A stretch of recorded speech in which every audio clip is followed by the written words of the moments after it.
Your incredibly expensive PC might be literally cooking itself alive right now, all while your diagnostic software tells you everything is perfectly fine.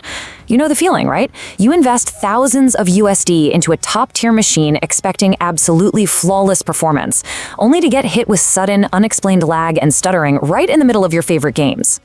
Well, what if I told you modern graphics cards and processors are actively destroying themselves from the inside out? In this explainer, we're going to break down the exact physics of why this is happening. We'll look at the aggressive manufacturing strategies driving it, and most importantly, uncover exactly how a critical safety metric is being deliberately hidden from you. Chapter 1: The Invisible Hardware Killer. Okay, so to understand that sudden, annoying lag on your powerhouse machine, we first have to understand its ultimate defense mechanism, which is thermal throttling. Think of your processor like a professional sprinter. If that runner pushes way too hard under a blazing sun without cooling down, they're gonna collapse, right? To survive, they literally have to hit the brakes. Well, your CPU and GPU do the exact same thing. Extreme heat isn't just hot. It's a literal SOS signal to your motherboard that it must aggressively slash processing power and voltage to avoid total physical destruction. And this creates a super frustrating chain reaction. Imagine our stick figure gamer here playing a graphically intense title. The action peaks and step 1 kicks in. Heat rapidly rises. Step 2. The system detects it's approaching a critical danger zone, so it protects itself. Step 3. Clock speeds and power draw are instantly slashed. And finally, step 4, you, the gamer, suddenly experience massive frame drops and stuttering. So your hardware isn't actually too weak. It's simply suffocating on its own heat. Chapter 2: The Physics of Heat Density. But why exactly are modern chips running so incredibly hot in the first place?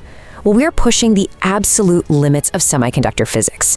As manufacturing nodes shrink down to 5, 4, and now 3 nanometers, a radically higher density of transistors is packed into the exact same microscopic surface area. The physical size of the chip isn't growing, but the heat generated per square millimeter is just skyrocketing. And the problem is, traditional cooling methods like copper heat pipes and spinning fans, they simply can't remove the heat fast enough to keep up with this extreme thermal density. To really put this into perspective, just look at the sheer electrical power pumping through modern hardware. I mean, GPUs like the RTX 4090 and 5090 pull an astonishing 450 to 600 watts of power. That is double the consumption of previous generations. This immense concentration of electrical current has actually caused catastrophic failures. You've probably heard about the infamous melting of 12-volt high-power connectors. That happened simply because way too much current was forced through way too small of a physical space. Chapter 3: The Benchmark Arms Race. So if the physics are this challenging, why on earth are manufacturers willingly pushing these incredibly dense chips to their absolute physical limits straight out of the box? Basically, they're locked in a brutal war to win performance benchmarks. Historically, chips shipped with a comfortable safety margin, but not anymore. To win that performance ground, companies push clock speeds higher, which demands exponentially more voltage, and that voltage creates extreme heat. In fact, this pursuit of short-term benchmark supremacy is exactly what led to the severe overvoltage issues in Intel's recent CPUs. Today, operating at 95 to 100 degrees Celsius isn't considered a failure anymore. Manufacturers are actually telling us that it's normal. Chapter 4: Nvidia's Hidden Hotspots. This brings us to a deeply concerning investigation by hardware analyst Paulo Gomes. He looked at a Gigabyte RTX 5070 Ti, a card that was barely a year old, but its fans were absolutely screaming at maximum speed.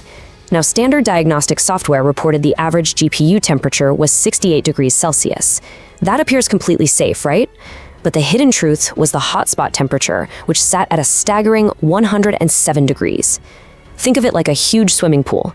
If you take the average temperature of the whole pool, it might feel like a comfortable 80 degrees. But if one specific corner of that pool is literally boiling water, well, the average doesn't matter. You're still gonna get burned. And here is where the story takes a really dark turn. Historically, you and I could monitor both of those metrics, but starting with the RTX 50 series, Nvidia actually removed the hotspot temperature data from their public readouts. Because of that, diagnostic software can now only show you the safe, diluted average temperature, so users are essentially flying blind, completely unaware that a microscopic section of their graphics card might be quietly cooking itself at 107 degrees. So what actually causes that localized boiling point in the first place? Well, in Gomes' teardown of the card, the physical evidence was pretty damning. The factory thermal paste was completely dried, shrunken, and unevenly applied. You see, because manufacturing margins are so incredibly tight, companies often use cheaper thermal paste or pads, and over a short amount of time, this cheap material just dries out, creating these microscopic air gaps. If just one of those air gaps happens to sit directly over a critical component, like a memory controller, that localized 107-degree hotspot is going to quickly cause visual artifacts on your screen, or worse, result in the permanent death of the chip. Chapter 5. The Warranty Trap. Okay, so what happens when a user realizes their system is secretly overheating? The fix is actually incredibly simple. By opening the card, cleaning off those degraded factory materials, and applying high-quality thermal paste, that hotspot temperature immediately drops from a catastrophic 107 degrees down to a much safer 95 degrees or less. Just like that, the fan stops screaming, the thermal throttling ends, and the hardware is completely saved. But here is the massive catch. You're caught in a trap. Manufacturers offer almost zero official preventative maintenance services for replacing thermal paste after a year or two of heavy use. Yet, if you try to take matters into your own hands to fix the cheap paste they applied, you have to break a factory seal, and doing so immediately voids your multi-year warranty. So you're forced to choose. Do you let your hardware slowly and silently burn itself to death because the warning systems were disabled? Or do you fix it yourself and lose all your consumer protection? Which brings us to the ultimate question we really need to ask about this industry. Is it ethical to void a warranty for performing necessary thermal maintenance on a product that was intentionally designed to hide its own overheating? Think about that the next time you hear your PC fans ramp up. If you enjoy this video, please like, share, subscribe, and hit the bell to the latest update from my channel. Thank you for watching till the end, and see you in the next video.